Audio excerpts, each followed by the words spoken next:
2025 সালের জুন মাসের শেষ সময় পূর্ব ইউরোপের আকাশ তখন আপাতদৃষ্টিতে শান্ত। বেলারুশের আকাশসীমার উপরে প্রায় 17 কিলোমিটার উচ্চতায় এমন কিছু চলছিল যা সাধারণ চোখে ধরা পড়ার কথা নয়।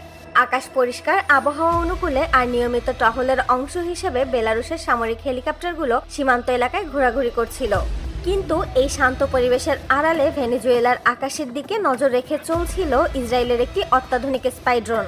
এটা এত উঁচুতে উড়ছিল যে সাধারণ রাডার সেটিকে আলাদা করে ধরতেই পারছিল না। এই স্পাই ড্রোন কোনো সাধারণ ড্রোন ছিল না, এটি ছিল $5.7 মিলিয়ন মূল্যের, যা ইসরায়েল আমেরিকার কাছ থেকে কিনেছে। এই ড্রোন একটানা কয়েকদিন আকাশের উপরে ভেসে থাকতে পারে এবং শত্রুপক্ষের রাডার ও কমিউনিকেশন সিস্টেম থেকে যে কোনো সিগন্যাল ট্র্যাক করতে পারে। এই ড্রোন পাঠানোর পেছনে পরিকল্পনা ছিল অত্যন্ত সূক্ষ্ম। ড্রোনের ঠিক কয়েক কিলোমিটার নিচ বরাবর বেলারুশের সীমান্তের পাশ দিয়ে উড়ছিল ইসরায়েলের ফাইটার জেটগুলো। উদ্দেশ্য একটাই, রাডার স্ক্রিনে যেন ড্রোন আলাদা করে চোখে না পড়ে, যেন সব সিগন্যাল একসাথে যুদ্ধবিমানের মতো দেখায়। বেলারুশের এয়ার ডিফেন্স কন্ট্রোল রুমে প্রথমে কিছুই অস্বাভাবিক মনে হয়নি, কারণ আন্তর্জাতিক আকাশসীমায় যে কোনো দেশ চাইলে টহল দিতে পারে। রাডার স্ক্রিনে পরিচিত সিগন্যাল, উচ্চগতির যুদ্ধবিমান, পরিচিত ফ্লাইট প্যাটার্ন সবকিছুই স্বাভাবিক। কিন্তু কয়েক মিনিট পর এক অভিজ্ঞ রাডার অফিসারের চোখে ধরা পড়ে অদ্ভুত একটি বিষয়। অনেকগুলো সিগন্যালের মাঝে একটা হালকা সিগন্যাল দেখা যাচ্ছে, আবার হঠাৎ করে হালকা মিলিয়ে যাচ্ছে। এটা কোনো সাধারণ ফাইটার জেটের আচরণ নয়। মনে হচ্ছিল আকাশের অনেক উপরে আরও কিছু একটা আছে, যা রাডার ঠিকঠাকভাবে ধরতেই পারছে না। বেলারুশের হাতে থাকা রাশিয়ান প্রযুক্তির রাডার সাধারণ কিছু নয়। বেলারুশ বহু বছর ধরেই রাশিয়ার কাছ থেকে এগুলো কিনেছে। এই রাডার সিস্টেম প্রায় 400 কিলোমিটার পর্যন্ত আকাশের প্রতিটি স্তর নিখুঁতভাবে স্ক্যান করতে সক্ষম। ইসরায়েল জানতো না যে বেলারুশ এই লেভেলের রাডার ক্ষমতা ইতোমধ্যেই সক্রিয় রেখেছে। রাডার কমান্ডার ডেটা বিশ্লেষণ করতে গিয়ে নিশ্চিত হয়ে গেল একটি অজানা প্ল্যাটফর্ম 17 কিলোমিটার উচ্চতায় ধীরে ধীরে চলাফেরা করছে। পরিস্থিতি সঙ্গে সঙ্গে বদলে যায়। হেড কমান্ড রুমে তখন বুঝে যায় কিছু একটা ঘটতে চলেছে। তাই কোনো ঝুঁকি না নিয়ে তাদের একটা SU-30 যুদ্ধবিমান আকাশে পাঠায়। শক্তিশালী এই ফাইটার জেট সরাসরি সীমান্ত বরাবর চলে যায়, যেখানে ইসরায়েলের ফাইটার জেটগুলো ছিল সেখানে।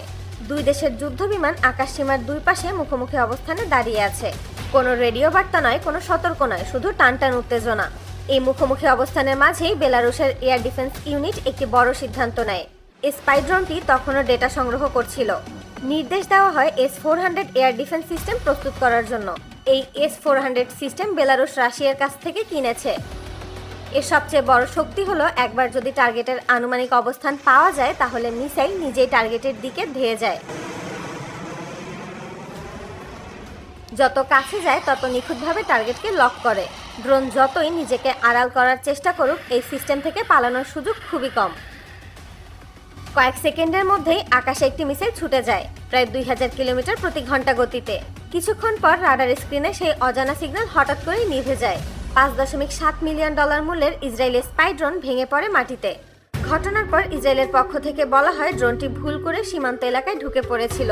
এটি কোনো ইচ্ছাকৃত পদক্ষেপ ছিল না। অন্যদিকে বেলারুশ স্পষ্টভাবে জানায় তাদের হাতে আর কোনো বিকল্প ছিল না। তাদের আকাশ নিরাপত্তা নিশ্চিত করার জন্য যে কোনো পদক্ষেপ নিতে প্রস্তুত। সীমান্তের এত কাছে সক্রিয় নজরদারি কোনোভাবেই গ্রহণযোগ্য নয়। এই ঘটনা বিশ্বজুড়ে সামরিক বিশ্লেষকদের মধ্যে নতুন করে আলোচনা শুরু করিয়ে দেয়। আধুনিক যুদ্ধক্ষেত্রে শুধু যুদ্ধবিমান নয়, রাডার, ড্রোন আর আকাশ প্রতিরক্ষা ব্যবস্থাই আসল শক্তি।